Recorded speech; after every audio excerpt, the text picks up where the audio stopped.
안녕하십니까 여러분. 드디어 오늘 마지막이네요. 오늘 마지막이고 오늘은 김경환 선생님의 방에서 몰래 진행해 보도록 하겠습니다. 오늘 오프닝 빼고 바로 진행하도록 하죠. 자, 빨리빨리 끝내고 여러분 이제 시험 공부하러 가죠. 알겠죠? 자, 갑시다.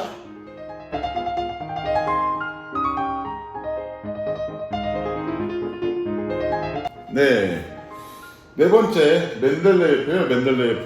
멘델레예프가 뭐였죠? 바로 주기율표를 만들었습니다. 물론 그 전에도 주기율표를 만든 사람들은 많이 있었어요. 많이 있었는데 그 여러 사람들의 어떻게 주기율표를 만들었는지, 주기율표가 어떻게 발전됐는지를 보고, 그리고 우리가 지금 사용하는 원소 주기율표, 여기 사진 있죠? 이 사진 통합과학 시간 때도 배웠을 거고, 이제 중학교 때나 뭐 다른 뭐 그럴 때 봤을 거예요, 여러분. 그런 이제 이런 주기율표의 근간이 된 이제 멘델레예프의 주기율표가 어떻게 나왔는지 이렇게 보도록 하겠습니다. 그리고 뒤에 이제 모즐리 파트 할 건데요. 이렇게 해놓을까? 뭔가 있어 보이게. 모즐리 파트 할 건데요. 모즐리는 여러분 뭐 들으려면 듣고 말려면 마세요. 모즐리 같은 경우에는 따로 저번에도 얘기했던 것처럼 출석 체크해서 빼도록 하겠습니다. 알았죠? 자, 그러면 제대로 나가봅시다. 일단 뭐 책에서는 이렇게 말을 하고 있어요. 원자들이 서로 들러붙어서 이렇게 분자로 되거나, 아니면 분자가 서로 떨어지면서 각계의 원자로 되는 이 과정이 있을 때, 이런 과정에서 어떤 힘이 존재하기 때문에 이런 것인지, 또 원자들 간에 어떤 성질이 있기 때문에 이제 그런 화학작용이 일어나는지, 이런 것들이 이제 궁금했다고 합니다. 당시 화학자들이. 멘델레예프 같은 경우에는 좀 시간이 지난 사람으로 알고 있어요. 게이리 사이 1800년도쯤에 살았던 사람이고, 그런 와중에 마이어, 뉴렌즈 이렇게 책에 나와 있는 사람들은 다 19세기 사람들. 그러니까 적어도 아들뻘들 되는 거죠, 이 사람들이. 그래서 그때 이런 게 궁금해 했었고, 화학자들은 또 전에 뭐 안정된 기체 뭐 이런 거 하면서 그런 뭐 이제 질소나 산소나 이런 기체 원소들을 발견했지만, 그 이후에도 또 추가가 된 거죠. 또 다른 원소들이 발견이 되고 이러면서 점점 원소들이 쌓이게 됐습니다. 그러면서 화학자들은 이 원소랑 원자량, 선생님이 얘기했던 그 수소를 기준으로 해서 정수배 냈던 그 원자량 사이에 어떤 규칙이 있을 것이라는 생각을 하고, 그 규칙에 맞게 각각의 원소들을 배열하기 시작했어요. 그러면 이제 첫 번째로, 우리는 이 책에 나와 있지만, 책에 이렇게 순서대로 쫙 나와 있긴 하지만, 선생님은 이번 수업에서는 총 4가지 발달 과정, 각각 처음에 어땠고 두 번째 어땠고 요 순서대로 이렇게 나가도록 하겠습니다. 첫 번째는 데베라이너예요. 데베라이너인데, 데베라이너라는 사람은 독일의 화학자인데, 여러분 다시 원소 주기율표 볼까요? 원소 주기율표 보면은 여기 첫 번째 있죠. 첫 번째 1번 수소 밑에부터 리튬, 나트륨, 칼륨, 얘네들은 각각 금속 원소예요. 금속 원소인데 이게 각각 그 금속 덩어리, 진짜 뭐 한 요만한 거를 물에다 탁 넣잖아? 그러면 그좀 엄청 반응성이 세요. 하면 안 돼요, 함부로. 요 앞에 각각 일종 원소들은 이러한 성질을 가지고 있는데, 데베라이너는 이렇게 비슷한 화학적 성질을 가진 원소들을 3개씩 묶을 수 있다는 사실을 알아차렸다고 합니다. 그래서 지금 아까 선생님이 예시로 들었던 리튬, 나트륨, 칼륨은 각각 비슷한 성질을 가지고 있는 원소예요. 알았죠? 그래서 여기 책에서는 이렇게 나오네요. 무르고 반응성이 매우 뛰어난 금속이다, 이렇게 되어 있습니다. 여기서 말하는 반응성은 어떤 반응성인지 정확하게는 모르지만, 선생님이 이렇게 공부하면서 확실히 아는 거는 물에는 일단 반응성이 엄청나다는 것을 알고 있습니다. 따봉이라고 볼 수 있죠. 데베라이너는 이런 3가지 원소를 묶어서 새쌍원소라고 불렀습니다. 새쌍원소. 이 새쌍원소는 두 번째 원소의 원자량이 대략 첫 번째와 세 번째 원소의 중간쯤이 되는 규칙을 보였다고 합니다. 절반이 되는 규칙. 그러니까 뭐 이제 리튬이 3이고 나트륨이 11번, 리튬이 3번이고 칼륨이 19번이니까 두 개 더해. 그러면 몇이죠? 22죠. 이 22에 나누기 2를 하면은 11이 됩니다. 일단 양성자의 수는 딱 절반이긴 해요. 절반이긴 한데 원자량을 한번 볼까요? 원자량은 수소가 1 그리고 칼륨이 19번이니까 2배 하면 38입니다. 두 개 더하면 39가 되겠죠? 39 나누기 2는 19.5가 됩니다. 나트륨은 11번이니까 원자량이 뭐 대략 22 정도 되겠죠. 약간의 오차는 있습니다. 이렇게 오차는 있는데 대충 뭐 이런 규칙을 보였다고 하네요. 이렇게 이를 바탕으로 화학자들은 원자량과 원소의 성질 사이에 일정한 법칙이 있다는 사실을 알게 되었다. 이게 바로 이제 첫 번째 중요한 겁니다. 그래서 이 주기율표에 관해서 데베라이너라는 사람이 새쌍 원소를 발견했다. 새쌍 원소는 이 세 가지 원소의 규칙성이 나타나는 원소의 묶음이다. 이렇게 보면 되겠습니다. 알았죠?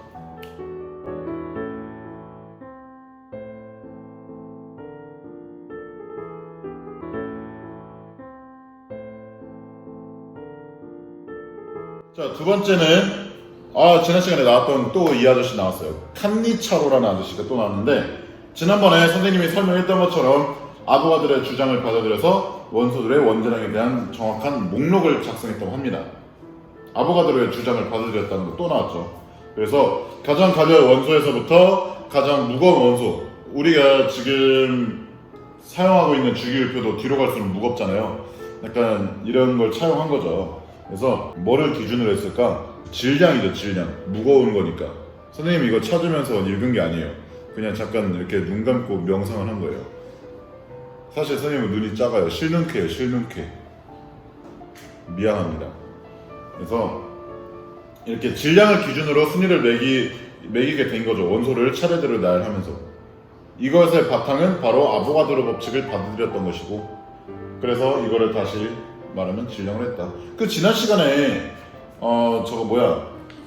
아보가드로 얘기하다가 선생님이 조금 말이 꼬였었는데요. 다시 말하자면 이렇게 생각하면 됩니다.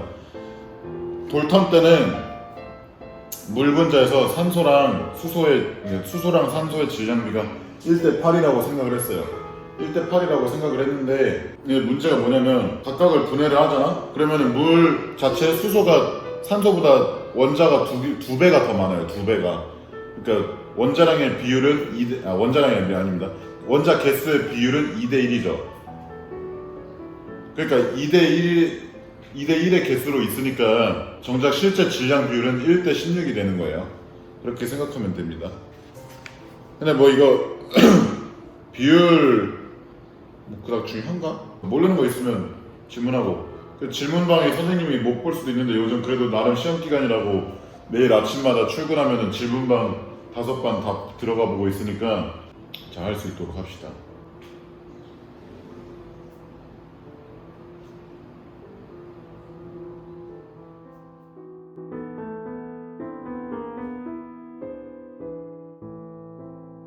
자, 그다음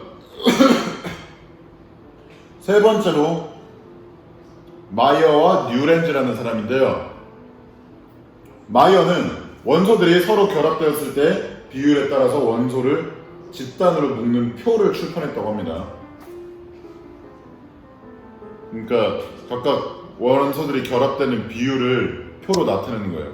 얘랑 얘랑 결합될 때 몇 대 몇으로 되고 얘랑 얘랑 결합될 때 몇 대 몇으로 되고 이렇게 생각하면 됩니다.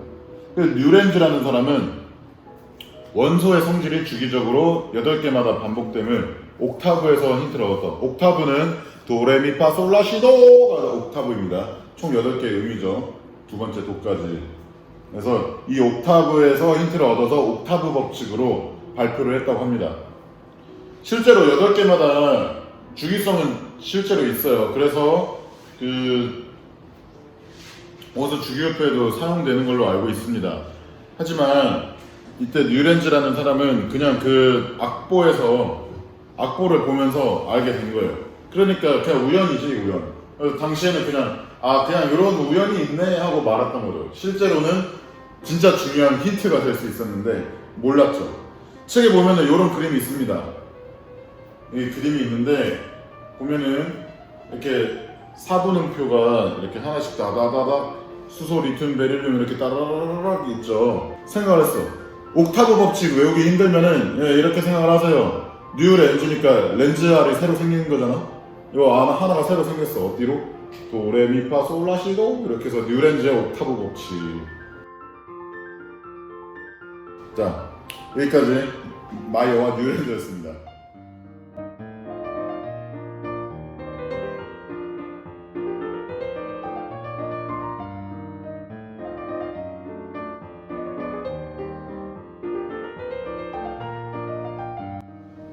자, 그 다음은 이제 맨델레예프인데요. 맨델레예프에 하기 앞서서 오늘의 출석 체크 해보도록 하겠습니다. 오늘 일단 시험 전에 마지막이기 때문에 오늘의 출석 체크는 하나입니다. 하나. 이것만 하면 돼요. 이것만 하면 된다고 또 꺼버리면 안 돼. 그 애들 보면은 특히 영상 이렇게 한두 개 있을 때 두 개 같이 있을 때 앞에 것만 봐도 된다면, 아니면 둘 다 봐야 된다면 이 뒤에 것만 보는 거죠. 왜냐면 출석 체크가 하나만 있는 줄 알아. 문제는 내가 글에다가 출석 체크 두 개입니다까지 친절하게 써놔줘도 치사하게 안 본다는 거예요. 너무합니다. 오늘의 출석 체크는 여튼 마지막 문장이에요. 자연스러운 일들이다. 네, 자연스러운 일들이다. 이렇게 보면 되겠어요. 그래서 맨델레예프는 1834년부터 1907년까지 살았던 사람이고요. 러시아 사람입니다. 러시아 사람인데 독일에서 공부를 했어요. 누구한테 공부를 했냐면 분젠이라는 사람한테 공부를 했다고 합니다. 이 사람이 뭐 했냐면, 여러분 실험해봤을 거예요. 불꽃 반응 실험 해가지고 이렇게 촛불에다가 금속가루를 살짝 뿌려. 그러면은 불꽃의 색깔이 바뀌는 거죠.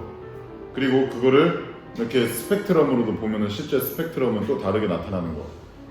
이건 뭐였죠? 불꽃이 이렇게 되면 이건 바로 불이었습니다. 이런 것들이 있었는데 이 사람이 분재하는 사람이 요걸 한 거예요.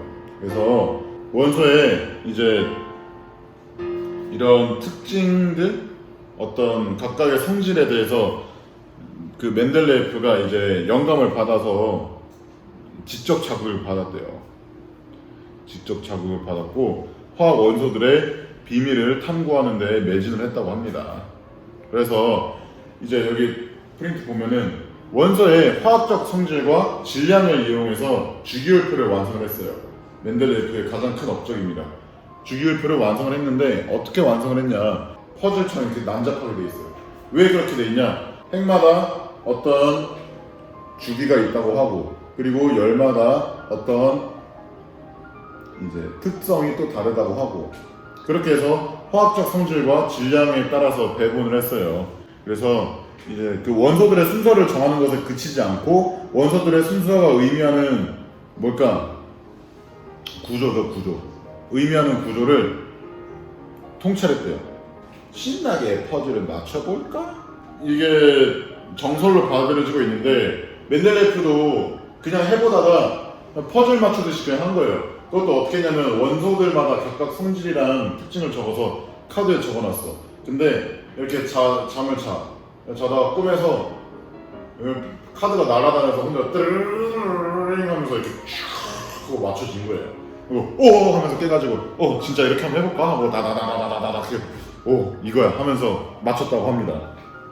어떻게 과학적 우리가 1단원에서 배웠던 논리 과정으로서는 설명을 할 수가 없는 노릇이죠. 그래서 이렇게 했는데 이렇게 퍼즐 맞추기를 하면서 윤곽이 드러났다고 합니다.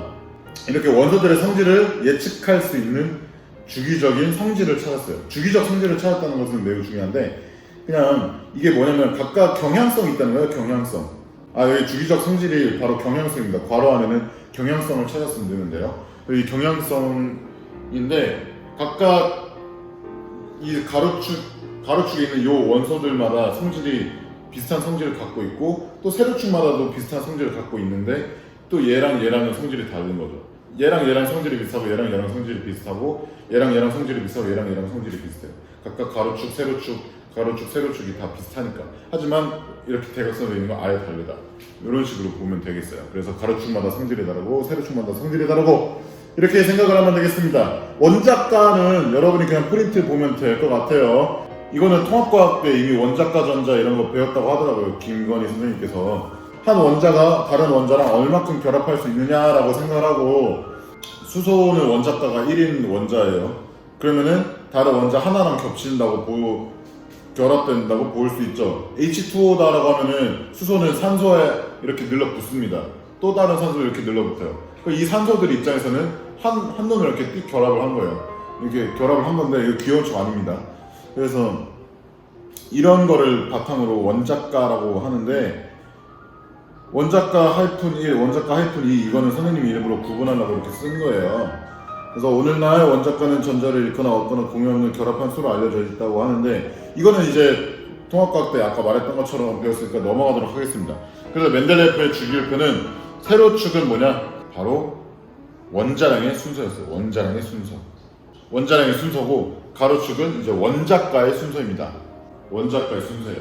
그래서 그냥 이것만 알면 돼요. 이제 원자량과 원자가를 각각 두 개의 축으로 X축, Y축으로 해서 표를 만들었다고 보면 돼요. 물론 지금 보는 원소 주기율표는 멘델레예프의 원소 주기율표랑은 조금 많이 다릅니다. 특히 X축, Y축도 많이 달라져 있고 뭐 이렇게 한데, 일단 지금 현대 주기율표도 멘델레예프의 주기율표를 기반으로 해서 만들어진 거라고 생각하면 되겠어요. 그래서 멘델레예프의 주기율표 이후 화학자들은 미처 발견되지 못한 원소의 존재와 여러 특징들을 알 수 있게 되었어요. 하지만 멘델레예프는 그것까지는 알지 못했죠. 단지 이런 게 있을 것이다 라고 추측만 하고 말았던 거예요. 하지만 진짜로 그런 원소들이 밝혀지기도 하고, 지금도 새로운 원자들이 밝혀져서 또 그것만의 또 다른 원소 주기율표를 찾고 있다고 합니다. 일단 오늘 시험 범위는 여기까지 하고요. 또 다음으로 넘어가서 모질리 하도록 하겠습니다. 여기서부터는 볼 사람 보세요. 근데 대부분 안 보겠지. 안 보는 사람, 내가 가르치는 말은 140명이니까 140명 중에 139명 정도 안 본다. 1명 정도는 볼 것 같아요. 누굴까? 나일까? 나도 안 볼 것 같아. 나였어도 안 본다. 일단 오늘은 여기까지고요. 물론 이 부분을 볼 친구는 없겠지만 시험은 잘 보고, 그 다음에 시험 공부 착실히 해서 선생님이 보라고 했던 것만 봐도 50점은 나올 거예요. 그러니까 열심히 하고 열심히 하세요. 천문학 역학 파트 잘 보고요. 그리고 3반, 4반 학생들은 이제 수업이 몇 개 안 남았네요. 몇 개 안 남았는데 남은 시간 열심히 합시다. 알았죠? 자, 그럼 시험 때까지 다 같이 화이팅 합시다. 알겠죠? 빠이! 이제 주제 10번, 현대화학의 발전입니다. 현대화학의 발전인데요. 현대화학이 이제 예측 가능한 화학으로 구상이 된 겁니다. 멘델레예프를 기반으로 한 거죠. 그래서 19세기에 멘델레예프를 기반으로 해서 이제 새로운 원소들이 잇따라서 발견이 되었어요. 잇따라서 발견이 됐는데, 그 선생님이 아까 멘델레예프가 현대화학 주기율표의 기반이라고 했죠. 그래서 책 밑에 97쪽 밑에 보면은 베일리, 소디, 코틴즈, 안트로포프, 벤파이 이렇게 여러 사람을 거쳐서 현재 주기율표가 완성되었다고 볼 수 있습니다. 이렇게 뭐 여러 가지 그 특징을 가지고 발표를 했는데, 이제 여기서 보면 이렇게 나와 있어요. 멘델레예프의 주기율표는 수많은 낱낱이 발견들을 통일된 규칙, 아까 선생님이 말했던 X축과 Y축에 대해서 어떤 그런 규칙으로서 묶어내는데 성공을 했고, 이 빈칸을 냅둠으로써 빈칸을 이런 성질이 있을 것이다 라고 예측을 했던 게 이제 들어맞기 시작을 하는 거죠. 그러면서 이런 원소가 있지 않을까 하고 사람들은 생각을 했고, 실제로 그 원소가 존재를 했던 겁니다.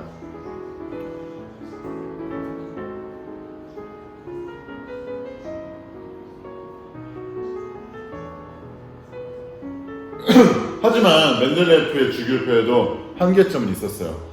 그게 뭐냐면 이제 아르곤, 칼륨, 코발트, 니켈, 텔루륨, 아이오딘은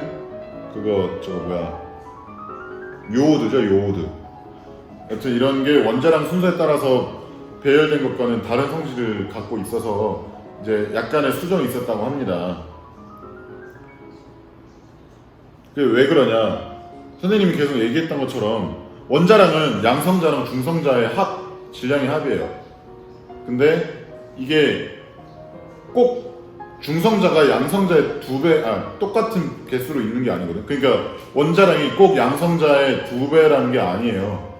이게 또 무거운 원소로 갈수록 조금씩 달라. 그게 제일 안정적일 때가 이제 우리가 원소 주기율표에 쓰는 원자량이 됩니다. 근데 이제 그거를 바로 모즐리라는 사람이 알게 된 거예요. 그래서 모즐리가 이 화학적 성질을 결정하는 것은 원자량보다 양성자의 숫자가 제일 중요하다. 그러니까 원소의 그 이름 자체가 바뀌는 것은 이제 양성자의 숫자에 따라서 바뀌는 것이다 라고 주장을 했어요.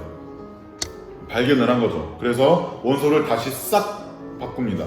양성자의 비율로서 다시 맞춰요. 그럼으로써 오늘날 사용되는 주기율표로 사용되게 되었습니다. 그래서 모즐리를 통해서 이렇게 밝혀졌습니다. 또한 이제 선생님이 지난번에 얘기했던 것처럼 톰슨에 의해서 전자가 밝혀지고 러더퍼드에 의해서 이제 원자 핵이라는 게 전자랑 따로 구별된다. 즉 빈 공간으로 이렇게 돌고 있다라는 게 발견되면서 점점 멘델레이프가 왠지 모르지만 이럴 것 같아라고 했던 것들이 이제 점점 밝혀지기 시작한 거예요. 그래서 이게 되게 기간이 짧습니다. 한 30년도 안 돼요. 20-30년밖에 안 되는데 이 기간 동안에 30개 이상의 원소들이 발견되었고 화학적 성질은 동일하고 원자량만 다른 것도 발견됐어요. 즉 지난번에 선생님이 얘기했던 것처럼 수소는 원래 양성자 하나만 띡 있어야 되지만 여기 중성자가 하나 붙음으로써 원자량이 2인. 원래 원자량이 그러니까 원래는 일반적인 수소는 원자량이 1짜리인데 원자량이 2짜리가 생긴 거죠. 그게 바로 이제 동위 원소라고 해서 양성자의 개수는 같지만 중성자의 개수가 달라서 원자량이 다른 똑같은 원소들을 이제 동위 원소라고 합니다. 그래서 책에 보면 수소, 중수소, 삼중수소 하고 나와 있어요. 이제 이런 것들이 바로 동위 원소인데요. 이런 동위 원소로 체드윅이라는 사람이 중성자를 발견하면서 이제 이거에 이렇게 되기 때문에 달라지는 것이다. 그러니까 중성자가 달라지기 때문에 원소의 성질은 그대로 가지고 있지만 화학적 성질이 약간 다른 이유가 이런 것 때문이다라고 이제 밝혀졌어요.